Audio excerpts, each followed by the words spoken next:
Whispers in the Snow. Chapter 1. The Cabin in the Woods.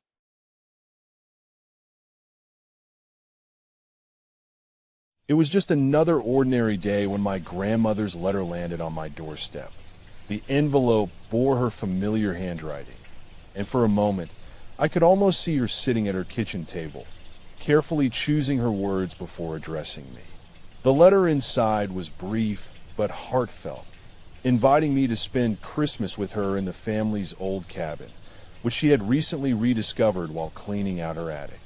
It was a place I knew little about, except for the faded photographs that occasionally graced our family gatherings. The invitation came as a surprise, and I found myself torn between curiosity and apprehension. On one hand, the idea of visiting the secluded cabin in the woods sounded like an adventure. On the other hand, I couldn't shake off the feeling that something sinister lurked in those dark, mysterious corners. Still, the letter had been so sincere, and my grandmother hadn't reached out to me in years. Reluctantly, I agreed to take a break from my routine and embark on this unexpected journey.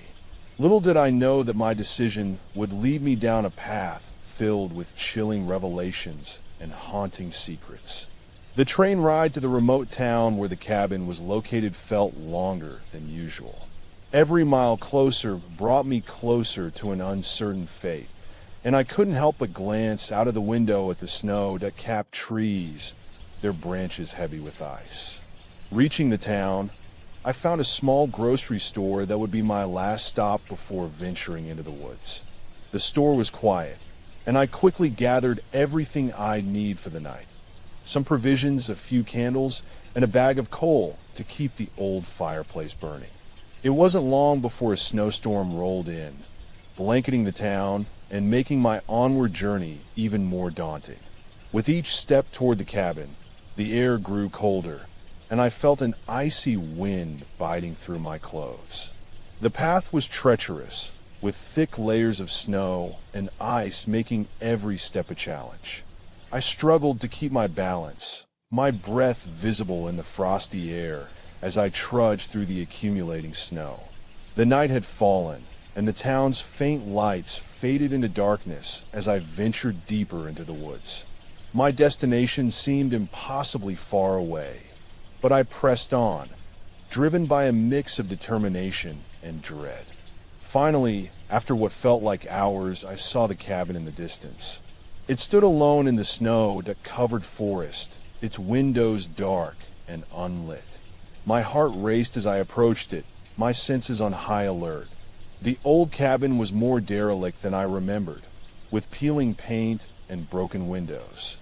As I reached the door, I felt a shiver run down my spine, as if something malevolent awaited me inside. With trembling hands, I pushed open the creaky door and stepped into the cold, dark interior of the cabin. The air was thick with mustiness and decay, and I could almost hear whispers in the snow, beckoning me to explore its haunted halls.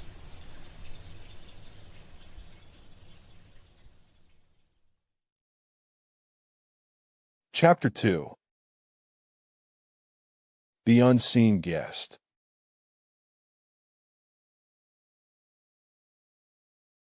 The moment I stepped inside the cabin, a sense of foreboding enveloped me.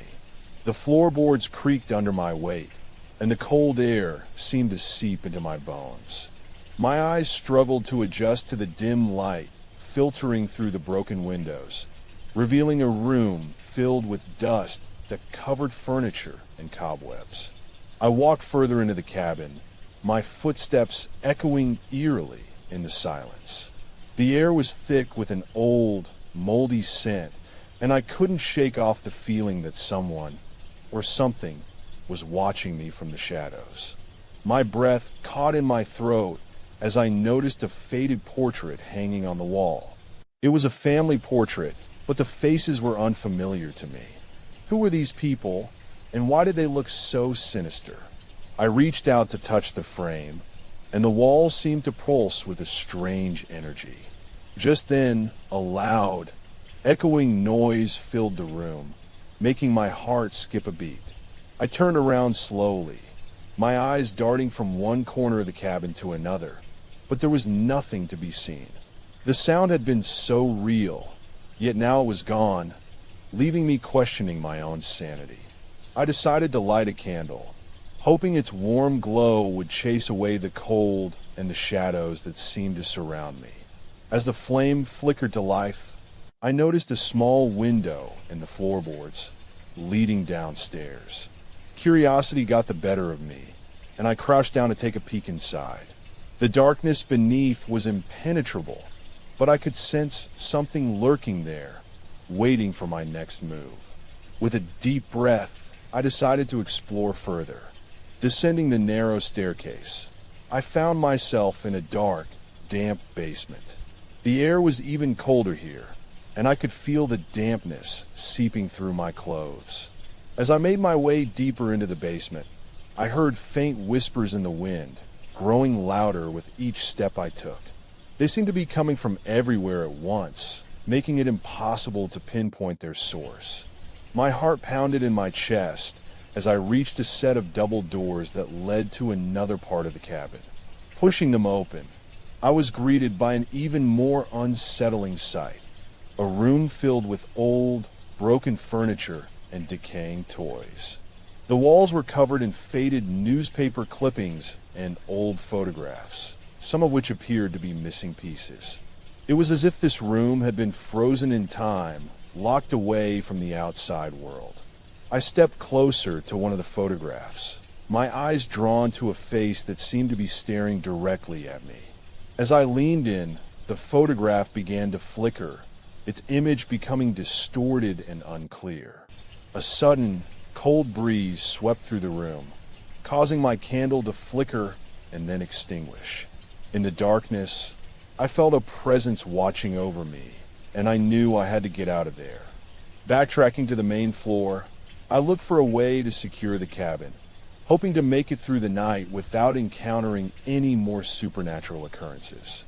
I found some rags and an old blanket, using them to stuff the gaps around the door and windows. The cold seemed to seep through the walls, but at least I felt somewhat safer now. I decided to try and find a place to sleep, hoping that rest would clear my mind and help me make sense of everything I had seen and experienced so far. After exploring every corner of the cabin, I finally found a small room with an old bed covered in sheets that seemed more worn than the furniture. I pulled off my shoes and climbed onto the cold, hard mattress, trying to block out the whispering voices that still echoed in my mind. As I closed my eyes, I heard them growing louder, their words becoming clearer. "You're not alone," they whispered. "We've been waiting for you." My heart raced as I forced myself to sleep, knowing that tomorrow would bring even more questions and revelations about the haunted cabin and its dark secrets.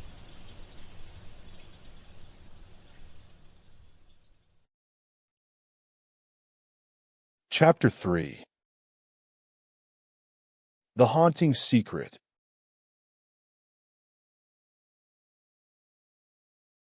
Feeling exhausted, but determined to uncover the truth behind the eerie occurrences at the cabin, I woke up early the next morning with a clear mind.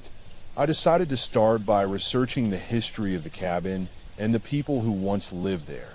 I hoped that finding out more about their past would help me understand why the cabin was now haunted by whispers and shadows. I rummaged through the old books and papers scattered throughout the cabin, hoping to find any information about its former inhabitants. After hours of searching, I finally came across an old newspaper clipping that mentioned a tragic event involving the family who once lived in the cabin. According to the article, they had all died under mysterious circumstances many years ago.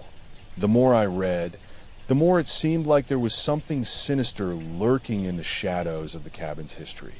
The whispers and shadows I had heard weren't just figments of my imagination.